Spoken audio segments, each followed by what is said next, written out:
जय सिया राम बच्चों, मैं अजय प्रताप सिंह अपने YouTube चैनल JSRM स्टडीज में आप सभी का स्वागत करता हूं। आज का हमारा टॉपिक है ट्रायंगल। आज जो मुझे पढ़ाना है उसका जो टॉपिक है वो है पाइथागोरस थ्योरम। बहुत सारे बच्चे कह रहे थे पाइथागोरस थ्योरम सीखना है, कुछ के सिलेबस का हिस्सा है, कुछ के सिलेबस का हिस्सा नहीं। बहुत हंसी आ रही है भैया, हंस लो, दिल खोल के पहले हंस लो, फिर शुरू करते हैं, ठीक है? खुश हो गए? नहीं, सब पता चलता है, ठीक है? तो चलिए, आज का जो हमारा टॉपिक है वो टॉपिक है ट्रायंगल, पाइथागोरस थ्योरम को सीखना। लेकिन उसके पहले हम सीखेंगे कि ट्रायंगल बनता कैसे है, ट्रायंगल होता कैसे है, कितने तरह के ट्रायंगल होते हैं, कब ट्रायंगल फॉर्म होगा साइड के बेसिस पे और कब ट्रायंगल फॉर्म हो सकता है एंगल के बेसिस पे, यानी कि कब ट्रायंगल फॉर्म होगा और कब फॉर्म नहीं होगा। क्योंकि बहुत सारे वन वर्ड्स क्वेश्चन ऐसे पूछे जाते हैं जिसमें आपको ऑप्शन दिया रहता है और पूछा जाता है कि बताइए कि ट्रायंगल फॉर्म हो भी सकता है या नहीं, ठीक है? जो सही है, मूवी देखी है ना वाली, कौन सी है जो बोलता नहीं है ये, उरी में डायलॉग क्या है? हाउ द जोश। तो जोश कैसा है? हाई है ना? तो चलिए स्टार्ट करते हैं अपने टॉपिक को। तो ट्रायंगल नाम से क्लियर हो रहा है, ट्राई और एंगल, यानी कि तीन एंगल से जो फिगर बनेगा उसको हम ट्रायंगल कहेंगे। लेकिन सिर्फ तीन एंगल की यहाँ बात नहीं है और तीन साइड की भी बात नहीं है। बेसिकली तीन एंगल बनेगा तो तीन साइडें भी होंगी, लेकिन तीन एंगल और तीन साइड से बना हुआ क्लोज्ड फिगर ही ट्रायंगल कहलाएगा। यानी कि अगर यहाँ पे आपकी तीन साइडें दे रखी हैं, ठीक है, तो A1, 2 एंड 3 साइड्स तो है, लेकिन यह कोई भी क्लोज्ड फिगर नहीं बना रहा, तो ये बेसिकली आपका ट्रायंगल तो है नहीं, ठीक? तो तीन साइडों से क्लोज्ड फिगर जो होगा, अब देखिए ये तीन साइडें हैं और तीन साइडों से ये क्लोज्ड फिगर बन रहा है। अगर आप नाम देना चाहें इस ट्रायंगल का तो नाम दे दीजिए, जैसे कि A, B एंड C। तो ABC आपका क्या हो गया? इस ट्रायंगल का नाम हो गया ट्रायंगल ABC, इसको आप बोलेंगे, और एक क्लोज्ड फिगर है। अब जैसा ध्यान से देखेंगे अगर आप, तो आप पाएंगे कि इसमें तीन एंगल भी हैं, ठीक है? तो तीन एंगल का है 1, 2 एंड 3। तो तीन एंगल है और तीन साइडें हैं, इसलिए इस तरह के फिगर को क्या कहा जाता है? ट्रायंगल कहा जाता है। क्लियर? अब होती है बात कि ट्रायंगल कितने तरह के होते हैं। ट्रायंगल बेसिकली अगर आप साइड से देखेंगे, यानी कि उनकी साइड के हिसाब से अगर आप उसको समझने की कोशिश करेंगे, तो आपका एक ट्रायंगल होता है स्केलिन ट्रायंगल। कौन सा ट्रायंगल? फर्स्ट होता है स्केलिन ट्रायंगल। स्केलिन ट्रायंगल में जो तीन साइडें होती हैं उनके बीच में आपस में किसी भी तरह का कोई रिलेशनशिप नहीं है। तीनों साइड यानी कि अलग अलग होती हैं। मतलब मान लीजिए ये 3 सेंटीमीटर है, ये 4 सेंटीमीटर है और ये 5 सेंटीमीटर है, तो इनके बीच में आपस में कोई भी रिलेशन नहीं है, ठीक है? अगर कुछ रिलेशन आ जाए, रिलेशन का मतलब कैसा हो जाए, जैसे कि आइसोसेलेस ट्रायंगल जो अगला होता है, अगर आप साइड्स को ध्यान में रख के देखेंगे तो आइसोसेलेस ट्रायंगल में कोई भी दो साइडें बराबर होती हैं, ठीक है? तो यहाँ पे देखिए एक रिलेशन आपको मिल गया। एक रिलेशन क्या मिला आपको? कि दो साइडें बराबर है, यानी कि अगर ये 3 है, ये 3 है और ये 5 है, तो दो साइडें आपस में आपको बराबर दिख रही हैं, इसलिए इसको आप क्या कहेंगे? Isosceles triangle. जनरली आपको बुक्स में कई बार ये लाइन खींचा हुआ मिलेगा और तीसरे वाले पे आपको या तो डबल लाइन मिलेगी या तो कोई लाइन नहीं मिलेगी। ऐसा इसलिए ताकि आपको बताया जा सके कि कौन सी दो साइडें आपस में बराबर हैं। जरूरी नहीं है कि ऊपर की दो साइडें बराबर हो, कोई भी दो साइडें बराबर हो सकती हैं। फॉर एग्जांपल ये दो साइडें बराबर दे दी जा सकती हैं। अब इसमें से जब दो साइडें बराबर होती हैं तो उनकी एक प्रॉपर्टी भी आ जाती है, उनके दो एंगल भी बराबर होते हैं। कौन से दो एंगल बराबर होंगे? देखिएगा, बच्चे अक्सर इसमें गलती करते हैं। वो दो एंगल बराबर होंगे जो इन साइडों के करस्पॉन्डिंग होंगे। बेसिकली कहने का क्या मतलब है कि देखिए, अगर जो दो आपकी साइडें बराबर हैं वो आपस में कहीं पे मीट कर रही होंगी, जैसे कि ये यहाँ पे मीट कर रही है, ये जो दोनों साइडें आपस में बराबर है वो यहाँ पे एंगल मीट कर रहा है, तो इस एंगल को छोड़ दीजिए, इस एंगल को छोड़ दीजिए, बाकी जो बचे हुए दोनों एंगल है वो आपस में बराबर होंगे। यानी कि ये एंगल इस एंगल के बराबर होगा, बचे हुए थे ये, अब इसको छोड़ दिया तो ये एंगल इस एंगल के बराबर होगा। अगर नाम दे दीजिए तो ये BC और ये A हो गया, तो आप कह सकते हो एंगल B बराबर होगा एंगल C के। अगर यहाँ पर भी हम सेम नाम देते हैं तो यहाँ पे हम क्या बोलेंगे? एंगल A बराबर होगा एंगल C के। कई बार आपको एंगल इस फॉर्म में मिलेगा अदरवाइज देखिएगा जब भी आप एंगल का लिखना चाहें या एंगल का नाम लिखना हो तो कैसे, देखिए आप लोग के लिए शुरुआत हो रही है, थोड़ा सा ट्रायंगल वगैरह ये सब टॉपिक्स में एंगल वगैरह ये थोड़ा शुरुआत हो रही है, तो गलतियां ना करिएगा। एंगल जब भी लिखते हैं, जिस भी एंगल के बारे में बोलेंगे वो लेटर जो होगा वो बीच में जाएगा। जैसे अगर आपको मान लीजिए मुझे एंगल बी बताना है, तो मैं एंगल बी कैसे बताऊंगा, बी को रखूंगा बीच में, अगल बगल इसके दोनों लेटर डाल दीजिए, यानी कि ए और सी। और आप चाहें तो बी को बीच में रख के ए को इधर लिख दीजिए, सी को इधर लिख दीजिए, तब भी कोई दिक्कत नहीं है, तब भी यही वही एंगल है, तब भी ये वही एंगल है। यानी कि ए बी सी बोलिए चाहे सी बी ए बोलिए, कोई फर्क नहीं पड़ता इससे। क्लियर हो गई, ये बात भी समझ आ गया। तीसरा होता है इक्विलेटरल ट्रायंगल। तीसरा कौन सा होता है, इक्विलेटरल ट्रायंगल। इक्विलेटरल ट्रायंगल का मतलब क्या होता है, तीनों ही साइडें बराबर होंगी, जिसमें आपकी क्या हो, तीनों साइड बराबर हो। जब तीनों साइड बराबर होंगी तो तीनों एंगल भी बराबर होंगे, तो तीनों साइड बराबर होंगी तो तीनों एंगल भी बराबर होंगे, मतलब ए बी सी तीनों आपस में एक दूसरे के बराबर होंगे। अब यहाँ पे बात होती है अगर तीनों बराबर होंगे तो तीनों होंगे कितने कितने। अब आप कैलकुलेट कर सकते हैं, कैसे कैलकुलेट कर सकते हैं, क्योंकि अगर कोई भी ट्रायंगल है उनके तीनों एंगल का जो सम होता है वो कितना होता है, 180 degree. Sum of all angle, क्या, sum of all angle triangle के अंदर कितना देगा, 180। अब यहां पे देखिए तीनों बराबर है, आप सपोज कर लीजिए कि ये तीनों क्या है, x है, बराबर है, एक को x मानेंगे तो तीनों x हो जाएंगे, तो क्या हो जाएगा, x plus x plus x is equal to 180 degree. तो x प्लस x कितनी बार है, 3 टाइम्स है, तो 3x is equal to 180 degree. तो 3 को आप यहाँ मल्टीप्लाई में उधर जाएगा तो डिवाइड में हो जाएगा, डिवाइड करेंगे तो कितना आ जाएगा, 60। तो x इज इक्वल टू कितना आ गया, 60 डिग्री। यानी कि तीनों ही एंगल कितने होंगे, 60 डिग्री के होंगे। अब यहां पर मत लिख दीजिएगा कि ये दोनों 60 डिग्री के होंगे, जो दोनों बराबर है। ये क्या होंगे हमें कोई इंफॉर्मेशन नहीं, कब तक नहीं है, जब तक कि आपको तीसरा जो अनइक्वल एंगल है जब तक वो दिया ना जाए। सपोज करिए कि किसी ने कह दिया कि ये जो अनइक्वल आपका एंगल है वो 100 डिग्री है, अब बताइए, अब आप बता सकते हो कैसे बताना है, जरा देखिएगा। एक है 100 डिग्री, दूसरा और तीसरा आपस में देखिए बराबर है, तो आप क्या लिख सकते हो, x plus x is equal to कितना, 180 डिग्री। 100 यहाँ प्लस में, उधर जाएगा तो माइनस में, और x प्लस x कितना हो जाएगा, 2x is equal to 80 degree, क्योंकि 180 में से 100 माइनस हो गया उधर जा करके, तो बचा 80 डिग्री। तो x इज इक्वल टू क्या हो जाएगा, 80 divided by 2, it means 40 degree. तो आपको ये पता चल गया कि बाकी जो बचे हुए दोनों एंगल हैं वो कितने होंगे, 40 के होंगे। तो साइड के बेसिस पे अगर आप देखें तो तीन तरह के ट्रायंगल हो गए। एक आपका हो गया स्केलिन ट्रायंगल, जिसमें कोई भी साइड्स के बारे में कोई इंफॉर्मेशन नहीं, तीनों अलग अलग होती हैं। दूसरा है आइसोसेलेस ट्रायंगल, जिसमें कोई भी दो साइड आपस में बराबर होती हैं, अगर दो साइडें आपस में बराबर हैं तो उनके दो एंगल भी आपस में बराबर होंगे।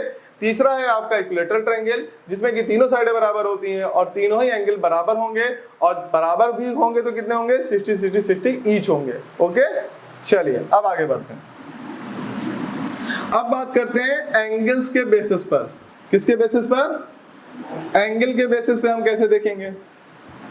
अब अगर एंगल को ध्यान में रखें तो हमारे कितने कितने बनेंगे। पहला तो एक आपका बनेगा जिसमें आपके तीनों ही एंगल क्या होंगे, 90 डिग्री से कम होंगे। अब अगर एंगल 90 डिग्री से कम होता है तो उसको हम क्या बोलते हैं, एक्यूट एंगल बोलते हैं। तो आपका ट्रायंगल का नाम क्या हो जाएगा, एक्यूट एंगल्ड ट्रायंगल। ध्यान रखिएगा ट्रायंगल का सिंबल भी बना रहता है कई जगहों पे, और ट्रायंगल का सिंबल ये होता है, तो आप सिंबल भी बना सकते हो। तो एक्यूट एंगल ट्रायंगल मतलब जब किसी भी ट्रायंगल में कोई भी एंगल 90 डिग्री या उससे ज्यादा ना हो, यानी कि तीनों ही क्या हो, 90 से कम हो। ये तो हमें पता ही है कि तीनों का सम 180 डिग्री होना चाहिए। फॉर एग्जाम्पल मान लीजिए मेरा ये 70 है तो 90 से कम हुआ, ये मेरा 60 है 90 से कम हुआ। तीसरा आप अपने आप कैलकुलेट कर सकते हैं, कैसे कैलकुलेट कर सकते हैं, तीनों का सम होगा 180 डिग्री, दो दे रखा है तो तीसरा आप निकाल लेंगे। ठीक है, 180 में से क्या कर देंगे, माइनस कर देंगे इन दोनों का सम कितना आएगा 130, यानी कि कितना हो जाएगा 50 डिग्री। तो यहाँ पे देखिए ये एक एक्यूट एंगल ट्रायंगल का एग्जांपल हुआ, क्योंकि तीनों ही जो एंगल है वो 90 डिग्री से कम है। दूसरा आता है, अब चूंकि 90 डिग्री की बात चली है तो फिर दूर तलक जाएगी, ठीक है। दूर तलक क्यों जाएगी? क्योंकि मैंने कहा ना अभी हमको सिखाना है पाइथागोरस थ्योरम। पाइथागोरस थ्योरम कहाँ लगता है? जिसमें 90 डिग्री बन जाए, ठीक है। यानी कि राइट एंगल्ड ट्रायंगल, ठीक है। थोड़ा सा वैसा लिख दिया है भैया, समझ जाइए क्योंकि बार बार लिख रहे हैं, ओके। तो राइट एंगल ट्रायंगल जिसमें कोई एक एंगल क्या हो 90 डिग्री बन जाए, कोई एक, ध्यान से सुनिएगा, कोई एक। मैं ऐसा क्यों कह रहा हूं, अभी इसको आगे भी मैं आपको समझाऊंगा। तो ये 90 डिग्री हो गया, तो 90 डिग्री हो गया तो ये आपका क्या कहलाएगा? Right angle triangle. 90 डिग्री के लिए इस तरह का सिंबल बनाया जाता है। जनरली एंगल हम लोग कैसे बनाते हैं? इस तरह से बनाते हैं। जैसे ये आपकी लाइन है तो आपने ऐसे बनाया, लेकिन 90 डिग्री के लिए हम ऐसे नहीं बनाते। 90 डिग्री के लिए हम कैसे बनाते हैं? सीधे लाइन ये गई और ये सीधे आ गई, ये हो गया राइट एंगल ट्रायंगल। क्लियर? अब यहां से एक और आता है राइट एंगल आइसोसेलेस ट्रायंगल, मतलब राइट एंगल भी होगा और दो साइडें आपस में बराबर भी होंगी। लेकिन जब भी राइट एंगल आइसोसेलेस ट्रायंगल आएगा, राइट एंगल आइसोसेलेस ट्रायंगल जब भी आएगा तो इसकी ये दोनों साइड हमेशा बराबर होंगी, हाइपोटेन्यूज नहीं होगी। यानी कि हाइपोटेन्यूज क्या? ठीक है छोड़ दीजिए, अभी मैं उसको आगे समझाऊंगा तो वहां पे ले लेंगे। तो ये दोनों साइडें आपकी बराबर होंगी, उसके अलावा जो तीसरी साइड होगी वो बराबर नहीं होगी जब बात की जाएगी राइट एंगल आइसोसेलेस ट्रायंगल की। क्लियर हो गया? राइट एंगल इक्विलैटरल ट्रायंगल नहीं होता, ठीक। तो बस राइट एंगल ट्रायंगल होता है या राइट एंगल आइसोसेलेस ट्रायंगल। तीसरा आपका आता है ऑब्ट्यूज एंगल ट्रायंगल। इसमें क्या होता है? इसमें कोई एक एंगल 90 डिग्री से ज्यादा होगा। 90 डिग्री से ज्यादा है तो कुछ भी आप ले सकते हैं, ठीक है। कोई एक एंगल 90 डिग्री से ज्यादा होगा। जैसे मान लीजिए मेरा ये एंगल है 100 डिग्री, तो एक 100 हो गया। मान लीजिए ये आपका 50 है तो ये कितना हो जाएगा 30 डिग्री। तो एक एंगल 90 डिग्री ज्यादा हो गया, तो 90 डिग्री वाले से ज्यादा एंगल को हम ऑब्ट्यूज एंगल ट्रायंगल कहते हैं, ऑब्ट्यूज कहते हैं, ऑब्ट्यूज एंगल। तो ये क्या हो गया? Obtuse angled triangle. क्लियर? तो साइड के आधार पर भी हम समझ गए और एंगल के आधार पर भी हम समझ गए, कोई दिक्कत तो नहीं। जब भी ट्रायंगल में पूछा जाए तो एंगल वगैरह बहुत पूछा जाता है, ठीक है ना। तो उस पर मैं बाद में चर्चा करूंगा, क्योंकि आज का जो टॉपिक है वो है पाइथागोरस थ्योरम। लेकिन फिर भी ट्रायंगल समझाना था इसलिए मैंने आपको पहले ट्रायंगल समझाया। एंगल की जो बात रहेगी, अगर आप चाहें अभी बता दें, क्या बता दें? चलो भैया देख लो। मान लीजिए आपका कोई ट्रायंगल है, ठीक है। इसमें आपके दो एंगल दे दिए, जैसा ऊपर मैंने आपको सिखाया था। मान लीजिए इन्होंने दे दिया ये 100, ये दे दिया 40 और कहा इसको निकालिए और इस ट्रायंगल की प्रॉपर्टी बताइए ये कैसा है, इसको निकालिए और ये किस टाइप का ट्रायंगल है ये भी बताइए। तो करना क्या है, जो निकालना है उसको हम हमेशा क्या ले लेते हैं? x। कई बार वो बुक्स में लिखा भी रहता है, क्वेश्चन में लिखा भी रहता है x, नहीं लिखा है तो आप अपनी तरफ से लेट कर सकते हैं कि जो थर्ड एंगल है वो x है। तो x प्लस 40 प्लस 100, तीनों को जोड़ के कितना मिलेगा? 180। इन दोनों का सम कितना हो जाएगा? 140 इज इक्वल टू 180। 140 प्लस में है, उधर जाएगा तो माइनस में हो जाएगा, यानी कि 180 माइनस 140, तो x कितना आ जाएगा? 40 डिग्री। यानी कि यहाँ भी कितना आ गया?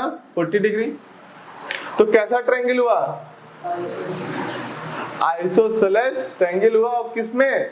ऑब्ट्यूज एंगल में, ऑब्ट्यूज एंगल आइसोसेलेस ट्रायंगल।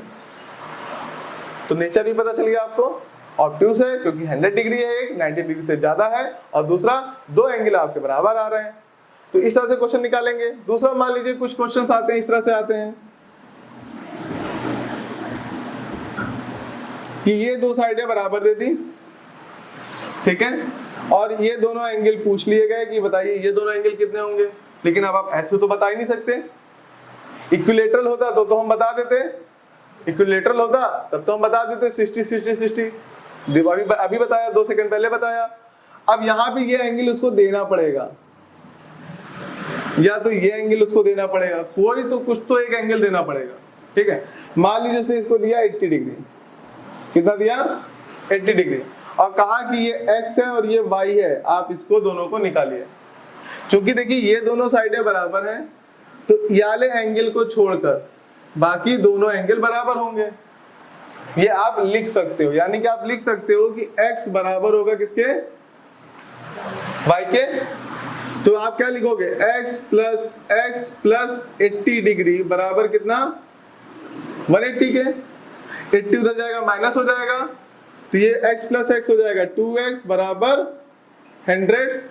तो x बराबर कितना आ जाएगा 100 डिवाइडेड बाई 2 मीन्स 50 डिग्री। तो ये 50 डिग्री, और x बराबर है y के, तो y भी कितना हो जाएगा 50 डिग्री, ठीक है। तो इस तरह से एंगल से रिलेटेड क्वेश्चंस आप सॉल्व कर सकते हैं। चलिए अब बढ़ते हैं अपने जो मेन टॉपिक है पाइथागोरस थ्योरम की तरफ, लेकिन उससे पहले सीखते हैं कि ट्रायंगल कब बनेगा या कब नहीं भी बनेगा, जो बहुत ज्यादा पूछा जाता है। ध्यान रखिएगा, एंगल निकालने के लिए बहुत क्वेश्चंस आते हैं, प्रैक्टिस करते रहिए, नहीं आए तो मुझसे पूछिए, और जो बच्चे मुझे YouTube पर देख रहे हैं तो वो मुझसे कमेंट बॉक्स में आके पूछ सकते हैं। तो चलिए देखते हैं ट्रायंगल कब बनेगा। अब 3 साइडें हैं, क्या है बच्चों आपके पास 3 साइडें। पहले मैं साइड्स के बेसिस पे बता रहा हूँ, एंगल के बेस पे नहीं, ठीक है। कभी भी 2 साइड, अब जैसे मान लीजिए ये 2 साइडें हैं, ये है 3, ये है 8, और इसको दे दिया इन्होंने 9।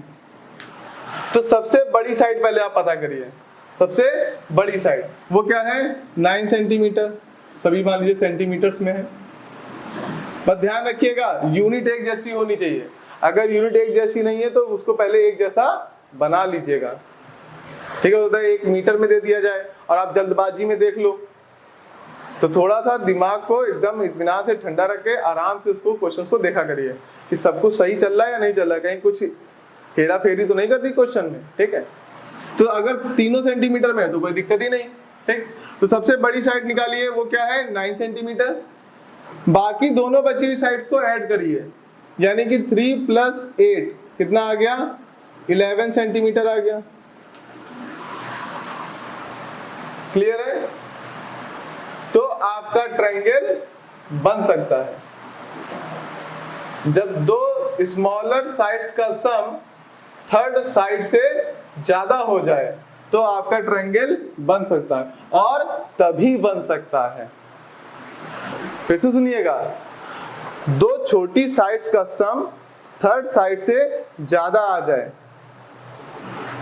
तब ट्रायंगल बन सकता है, और तभी बन सकता है। कहने का मतलब क्या है कि अगर इसका सम सपोज करिए यहां पर दिया होता 11, तो 2 छोटी साइड्स का सम 11 है और लॉन्गेस्ट साइड भी क्या हो गई 11 हो गई, तो ट्रायंगल नहीं बनेगा। इस कंडीशन में ट्रायंगल नहीं बन सकता, क्योंकि बराबर हो गए। मैंने क्या कहा, बड़ा आ जाए, 2 छोटी साइड्स का सम थर्ड साइड से, जो सबसे बड़ी साइड है उससे बड़ा आ जाए सम, तभी बनेगा।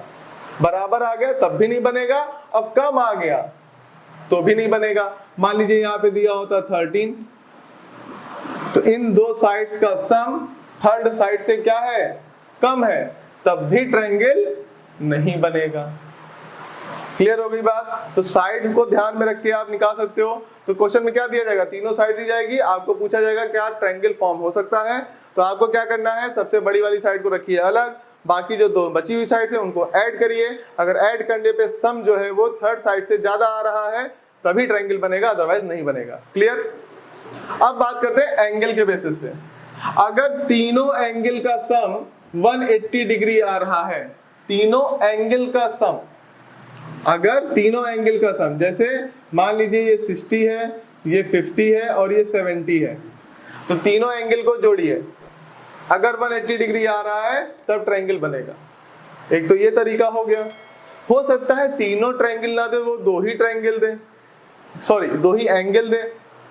मान लीजिए एक एंगल उसने दे दिया 90 और दूसरा दे दिया 90 और तीसरा दिया ही नहीं। अब पूछा गया बताइए ट्रायंगल बनेगा?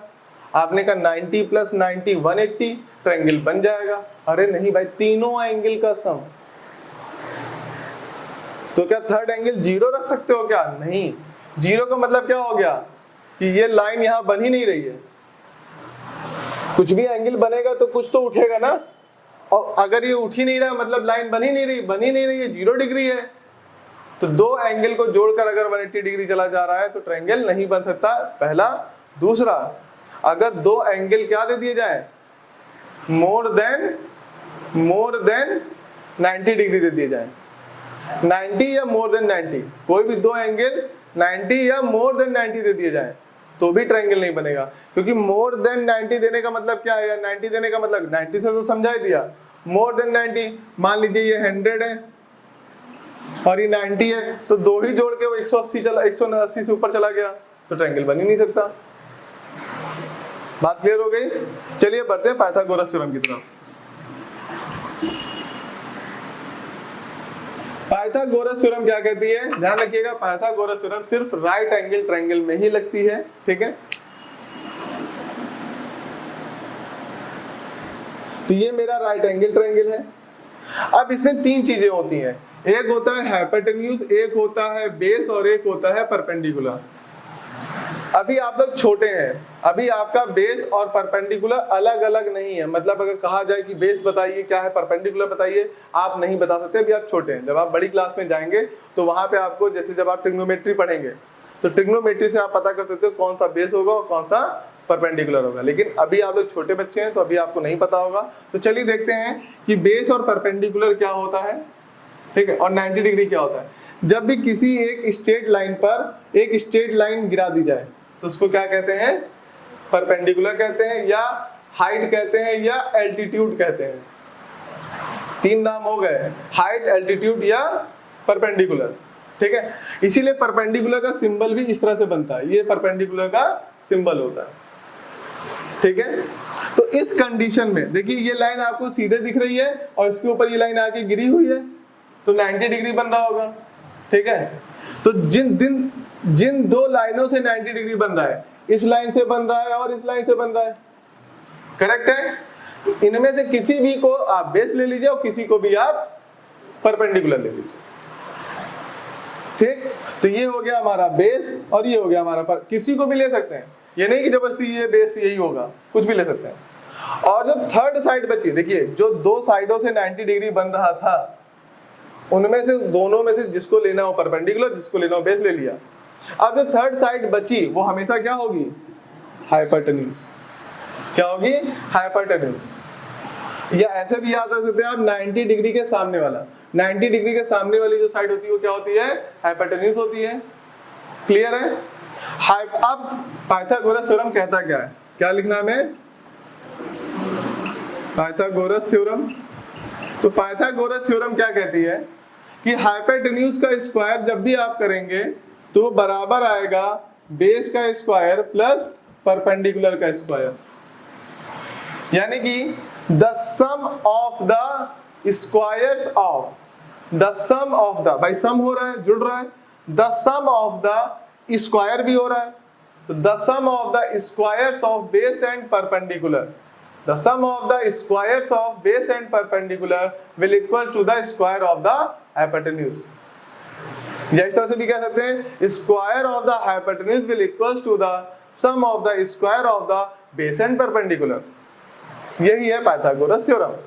तो इसमें से क्वेश्चन पूछे कैसे जाते हैं, चलिए अब बढ़ते हैं क्वेश्चन की तरफ। इतना समझ में आ गया? इतना समझ में आ गया? चलिए अब क्वेश्चन की तरफ बढ़ते हैं। एक क्वेश्चन है आपकी बुक्स में,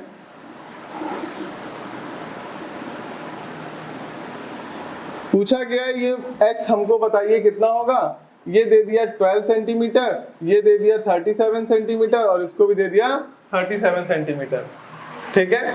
और यहाँ पे देखिएगा इस तरह से बना दिया होगा बुक में, यानी कि ये 90 डिग्री बन रहा है। यानी कि अब आपको करना क्या है, कुछ भी नाम इसको दे दीजिए बेटा, A B C, और यहाँ पे मान लीजिए D है। हमें ये पूरा x निकालना है, ये पूरी साइड, यानी हमें क्या कैलकुलेट करना है, BC कैलकुलेट करना है। क्या कैलकुलेट करना है, BC कैलकुलेट करना है। ठीक, हमें क्या करना है, हम दो ट्रायंगल अलग अलग ले लें। कैसे ले लें, दो ट्रायंगल अलग अलग ले लें, यानी कि एक बार में एक ट्रायंगल लीजिए। अगर आप देखिए तो ये एक ट्रायंगल ये बन रहा है और एक ट्रायंगल आपका ये बन रहा है। दो ट्रायंगल बन रहा है कि नहीं बन रहा है, दो ट्रायंगल बन रहे हैं, दिख रहा होगा। ठीक है, तो इन दोनों ट्रायंगल को अलग अलग ले लीजिए। तो मैं पहले बात करता हूं इन ट्रायंगल ABD, किस ट्रायंगल में बात कर रहा हूं, ABD। और ये राइट एंगल ट्रायंगल है, आपको दिख रहा होगा D पर राइट एंगल है। कहां पे राइट एंगल है, D पर राइट एंगल है। तो अब इसके सामने वाला ये हाइपोटेन्यूज है। क्लियर, तो अकॉर्डिंग टू पाइथागोरस थ्योरम क्या लिखेंगे बच्चों आप, अकॉर्डिंग टू पाइथागोरस थ्योरम।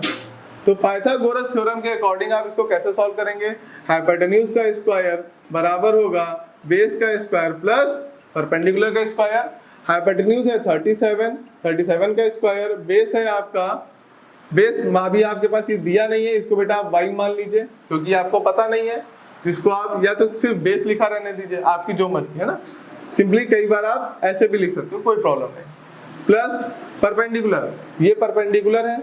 ठीक है, अब जरूरी नहीं कि आप परपेंडिकुलर ही लो, आप इसको 12 इसको बेस ले लो, कोई दिक्कत नहीं, उससे कोई, अभी मैंने बताया ना, उससे कोई समस्या नहीं है। ठीक है, तो ये हो जाएगा 12 का स्क्वायर, इसका स्क्वायर कितना होता है 1369 इज इक्वल टू बेस का स्क्वायर प्लस 144 इधर प्लस है, इधर आएगा तो माइनस हो जाएगा।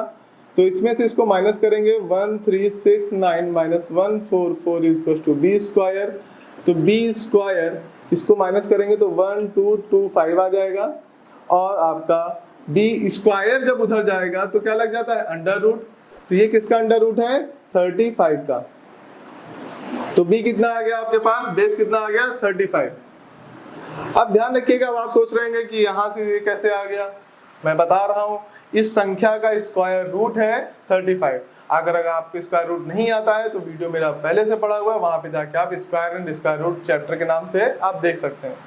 ठीक है, जनरली आपको क्या करना है, एलसीएम लेना आप सभी ने सीखा है। एलसीएम लीजिए, जैसे कि चलिए मैं बता भी देता हूँ एक बार। जैसे यहाँ 1 2 2 5, इसको 5 से डिवाइड कर दीजिए क्योंकि 5 से डिवाइड हो सकता है।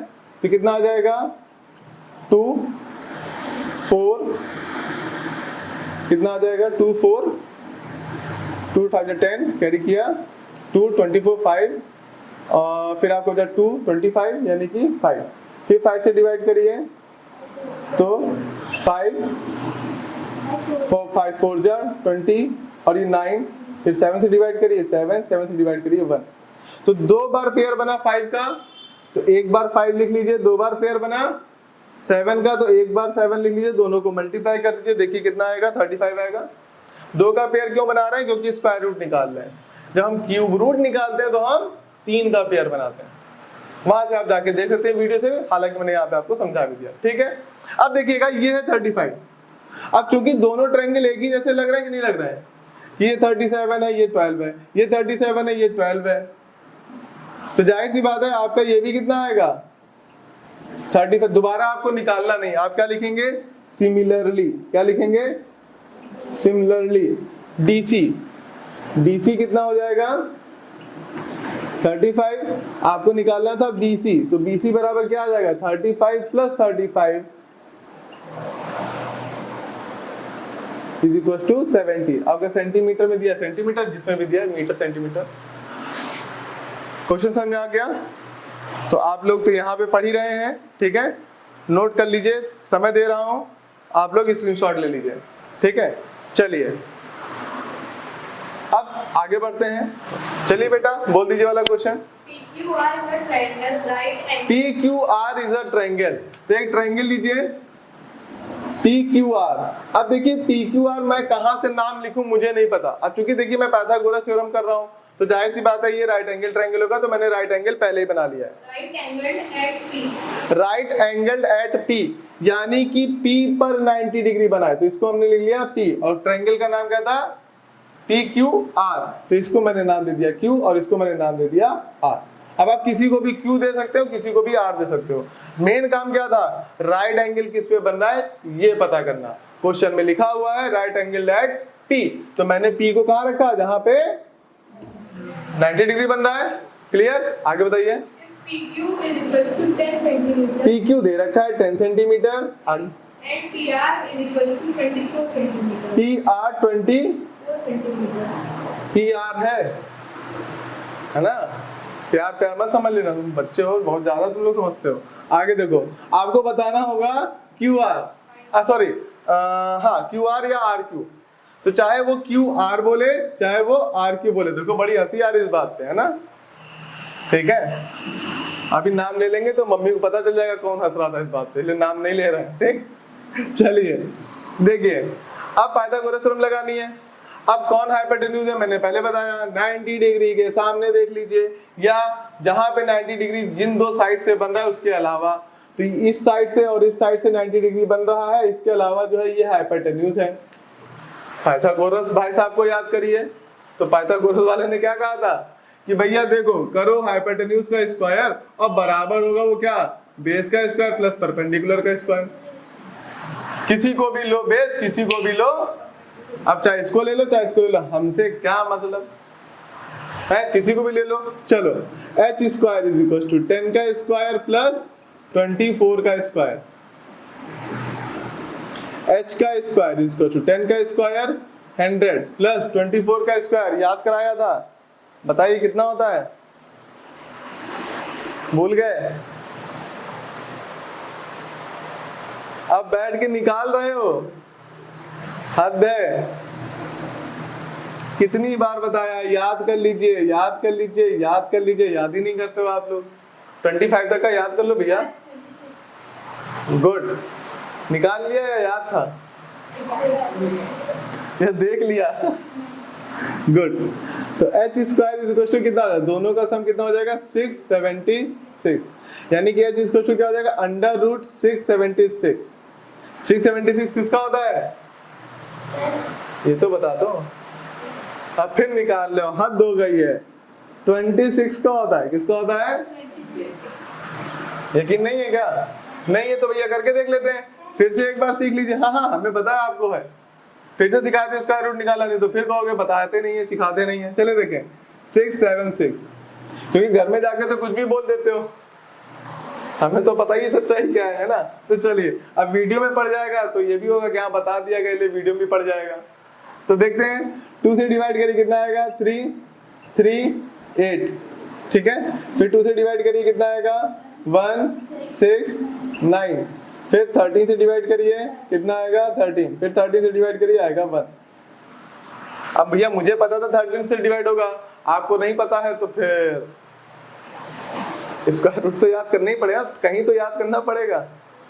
या बैठ करके उंगलियों पे देखोगे 2 से डिवाइड हो रहा है कि नहीं, 3 से, अब थोड़ा बड़े भी हो रहे हो, अब डिविजिबिलिटी थोड़ा पढ़ते रहोगे, 2 से हो रहा, 3 से हो रहा, 4 से हो रहा, ऐसे करते करते एक ही क्वेश्चन में सुबह शाम कर दोगे, 3 घंटे बाद बेल बज जाए, कह दोगे मैम अभी इसका रूट निकालना है, ठीक है। तो 2 बार है तो एक बार पेयर बना लेंगे, तो 2 का एक बार पेयर आएगा और 13 का भी एक बार आ जाएगा, दोनों को मल्टीप्लाई कर देंगे 26 आ जाएगा। Agree to me, good. तो 26 सेंटीमीटर यही आपको निकालना था, यही आंसर है। हो गया भैया 2 में 2, 3 में 3 नंबर, ठीक है। चलिए अविनाश बेटा लॉन्ग क्वेश्चन पूछो, जो आपको लैंग्वेज वाला क्वेश्चन था, चलिए स्क्रीनशॉट ले लीजिए जल्दी से।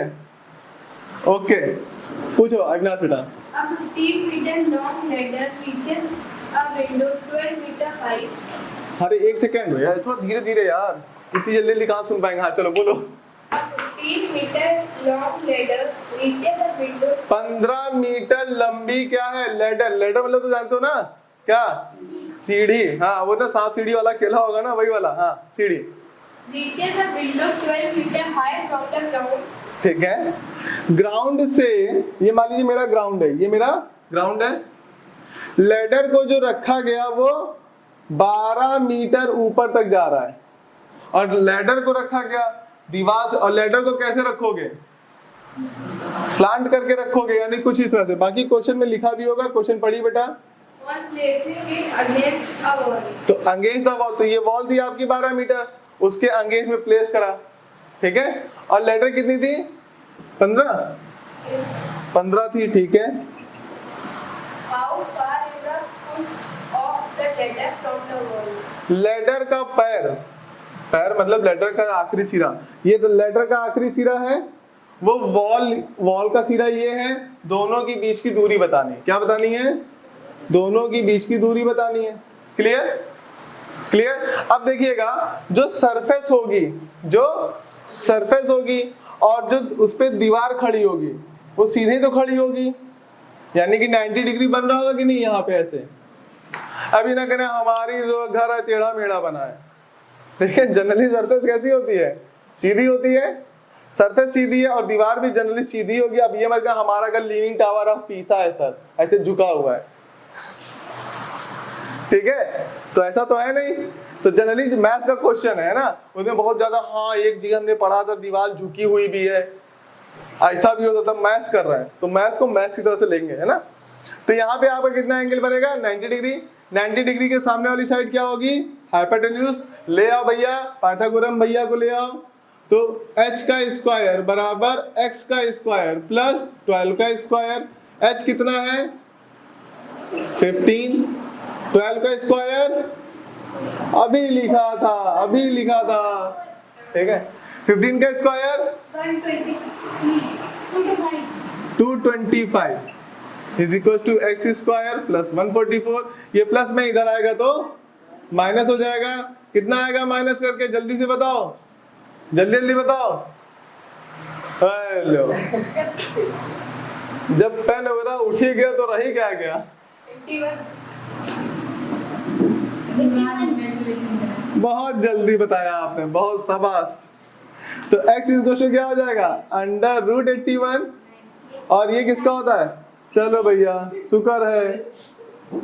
तो लेडर का पैर 9 सेंटीमीटर की दूरी पर है दीवार से। समझ में आ गया?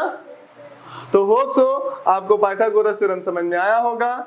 लैंग्वेज वाले क्वेश्चन भी मैंने आपको समझाया कैसे होंगे, बाकी भी मैंने आपको कॉन्सेप्ट बताया। तो चलिए आज के लिए बस इतना ही। सब लोग अपना बहुत बहुत ख्याल रखिएगा, लगातार पढ़ते रहिए। पढ़ाई एकमात्र ऐसी चीज है जो आपके साथ रहेगी जिंदगी भर। जैसे LIC ने तो जिंदगी के साथ भी, जिंदगी के बाद भी, तो आपकी जो पढ़ाई है वो जिंदगी के बाद भी आपके साथ रहती है। सोचोगे कैसे, अब हम है ही नहीं तो बाद में कैसे रहेगी? आप अपने ज्ञान से, आप जितने भी साइंटिस्ट लोग पढ़ते हो वो है क्या जिंदा? नहीं है, लेकिन वो अपने ज्ञान से क्या है, आज भी उनका नाम लिया जा रहा है, ठीक है ना। न्यूटन भाई साहब, अभी कहाँ, अभी आने दो, अभी आने दो, अभी न्यूटन है, आइंस्टीन है, तब आने दो, तब पता चलेगा। चलिए आज के लिए बस इतना ही। जय सिया राम बच्चों।